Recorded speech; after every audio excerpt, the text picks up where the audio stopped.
Hey everyone. So wow, how many of these kind of live videos have I done for you all lately? You guys are lucky. I'm just spoiling you guys so much this week. Um, but it's the holiday season, so I guess I'm just giving so much. I'm in a giving mood because it's the holiday season and stuff. Last night at midnight, the documentary "If These Walls Could Sing" finally came out on Disney Plus. So it's a documentary that's about I think about an hour and 45 minutes long, or maybe 2 hours. I'm not entirely sure. Feels like 2 hours. But it was a overall it was a great documentary. It was put together by Mary McCartney, who is the daughter of Paul McCartney of the Beatles. And so this is sort of like my little review on it, what I think about it, and things I liked about it, things I didn't like about it. I'm really glad that it really does talk a lot about the history of Abbey Road. It was the first time ever them actually talking about like how the gramophone company bought this residency off of Abbey Road, which was previously a house, and I think they probably bought two houses or just a single house. I'm not entirely sure, but how they basically turned this one residential house into one of the greatest studios in the world, and seeing like all the early the plans for it, like how it's gonna look and what it detailed in putting it together, and then from it being taken over by the electrical and musical industries, which is EMI, and hearing a little bit from Sir Joseph Lockwood, who is I think, one of the heroes of this music story, because he's the one that bought um, this this recording studio and made it into EMI Studios, which was always going to be EMI Studios, even though people did call it Abbey Road, um, which was not prominent until after the Beatles made their album Abbey Road. And then from Sir Joseph Lockwood hiring this really young man named George Martin to take over the Parlophone section of EMI, and basically all the history that went with it, like having a lot of these orchestra people go over there and record over there, and then going into pop music with Cliff Richards and the Shadows, and then going into the Beatles era, all the stuff that they're doing with the Beatles, stuff they did with Cilla Black, Hollies, Pink Floyd, and then even going into doing stuff from music for movies like Indiana Jones, Star Wars stuff, and how they continued that, how it continues to be a place to doing music to this day for both pop music um and for movies and stuff like that. So overall, I have to give this documentary. I have to say 95% of it I liked. Um, Now the reason why I say 95% and not 100% is simple. At the end, they just had to put fucking Kanye West in this documentary.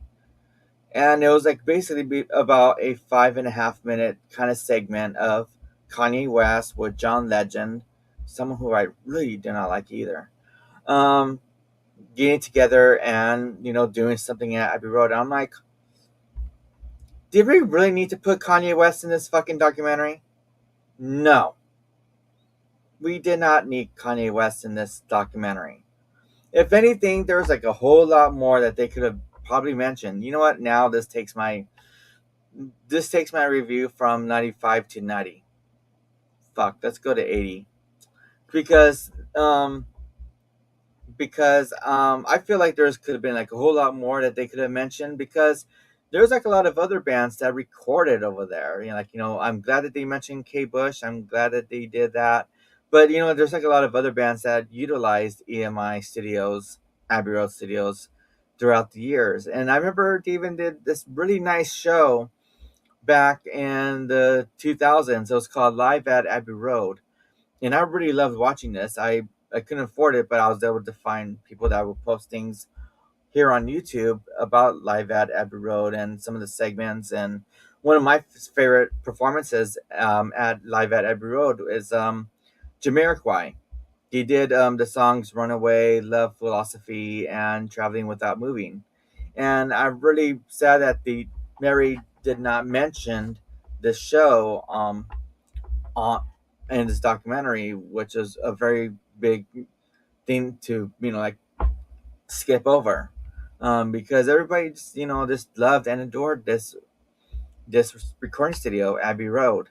Um, and yeah, we're gonna go back to it. She could have done better without putting that fucking Kanye West segment in there.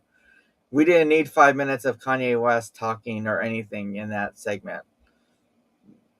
We just don't need Kanye. Fuck Kanye. Um, so I have to say that I like 80% of this film now. um, but yeah, but overall it was a good one. At least I like the beginning part of it. At least the history, the beginnings of Abbey Road, I really loved. Um, but I do recommend everybody to watch it. I go on Disney Plus, watch it, and let me know what you think about the documentary and if there's things that they could have done differently.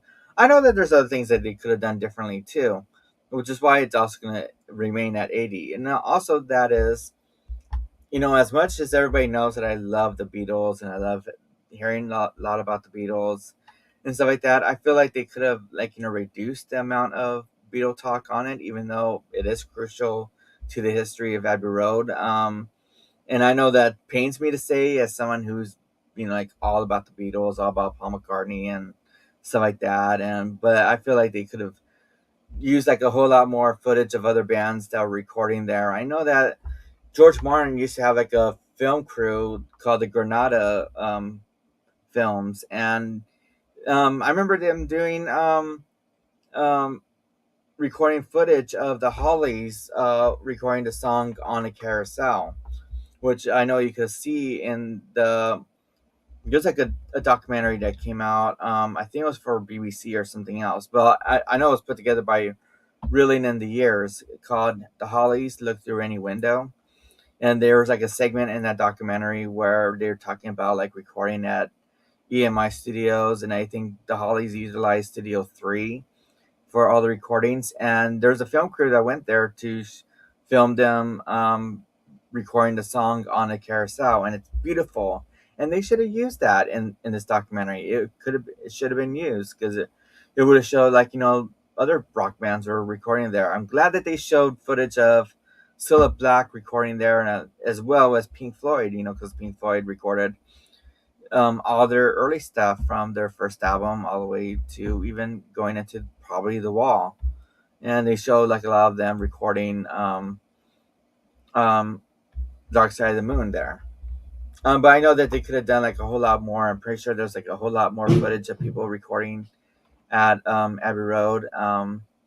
So yeah, but what could you do? But overall, it's a really good documentary. I like 80% of it. So yeah, that's my review. So let me know what you think. Have you seen it already? And if you have, let me know what you think about the thing. And do you agree with me that there should not have been any fucking Kanye West in this documentary? Have a have a good day, everyone, and I'll talk to you all later. I know I'll be on the stream tonight with Dusty, so catch me with Dusty Spins later on tonight. And much love to you all. Have a great Friday and weekend.